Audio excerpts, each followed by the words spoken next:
Okay, good afternoon everyone. This is the conclusions of our report. I am the last reporter. So, development of scoring rubrics. So, this is all about the tips how we make the rubrics into a very good rubric. So, first, we can read. Okay, Mariel.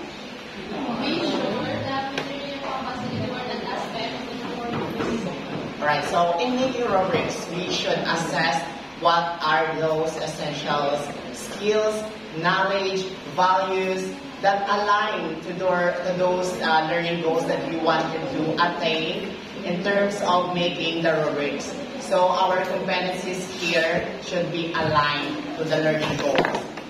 Okay, alright, so in making also the rubrics, we should avoid those unnecessary information nga hindi maka-measure some performance tasks some students. And I want to give you a heads up in making the rubrics. We should put those essentials and avoid unnecessary information. Second, who can read? Okay, Rose. Much the pride of making with the purpose of lessons. Alright, so in making the rubrics, we have different types of rubrics, right? Just like, sige nga ba ni Roel Kagina, may mga holistic rubric, analytic rubric, checklist, and developmental. But in this type of rubrics, there are two common rubrics that we can use. First, the holistic rubric. So when we say holistic rubric, it measures the whole or the overall performance of the students, but in a single score. So when we say analytic rubric, it has the multiple components. So just like, for example, if you want to give a detailed feedback about the performance task of your students, you can use this analytical rubric because it has a multiple component in terms of giving the conference to your students. Third, who can read? Sige, Marlon, can you please read? The description of the criteria should be directly observable. Alright, so in this part, the rubric should assess those measurable actions, behaviors, and outputs of the students. Just like, for example, in putting the statement, the good performance. So what makes the performance of the students in making a good? For example, just giving them, just to sum up in them that you have to give a detailed demonstration with that supporting evidence so that an example in making the rubrics and effectively in how to measure the students' performance task. Just provide a detailed descriptors. Just like, for example, what I said, you have to provide them what they need to do. Just like kapag pa-demo, kabala dapat na detailed ang ilang pag-demo, may supporting evidence sila, muna siya ang hambal na directly observable. Yes. Next is the characteristics and traits used in the scale should be clearly and specifically designed. So in this part, our rubric should be specific siya. May dapat nga, hindi ka dapat magamit sa vague ng mga words. Just like, for example, the using poor and excellent. So what makes the performance of the students make excellent? So instead of using these types of vague words, we can use just like what I said earlier, content, 10%, we can use that one. Accuracy, 20%. We have a detailed and observable design. So next, take appropriate steps to minimize scoring errors. So in this part, our rubric should be reliable. Just like what Balbo said, it should be reliable by the training evaluator so that we can avoid subjectivity and biases in terms of making the rubrics or in terms of scoring or measuring the performance task of our students.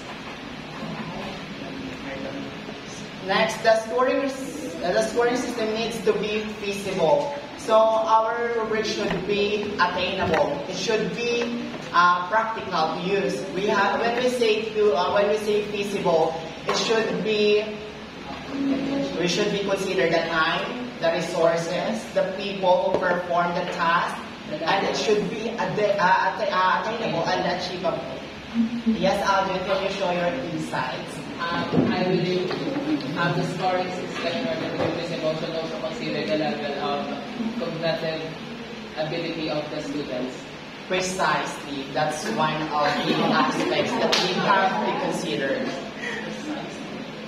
Next is the interpretations and utilizations of the rubrics. So who can read and share their insights? Okay, Ash.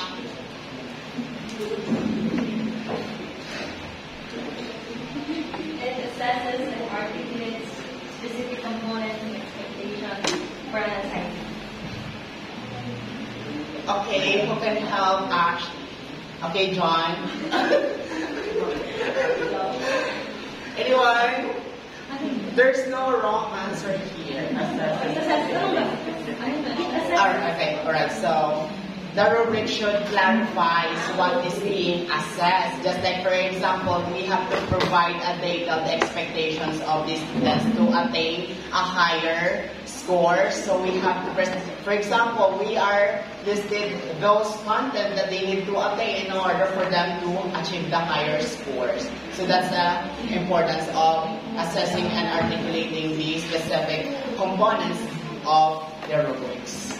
So we have to, of course, dapat maintindihan nila kung ano din nila dapat na nila i-achieve para ga-show ni siya some fair bala sa ila. Kasi syempre mas maintindihan nila, mas mahimo nila kung ano nila nga i-perform. Next, interpretations of scoring rubrics. So after we are giving the task, we are going to analyze the scores of the students.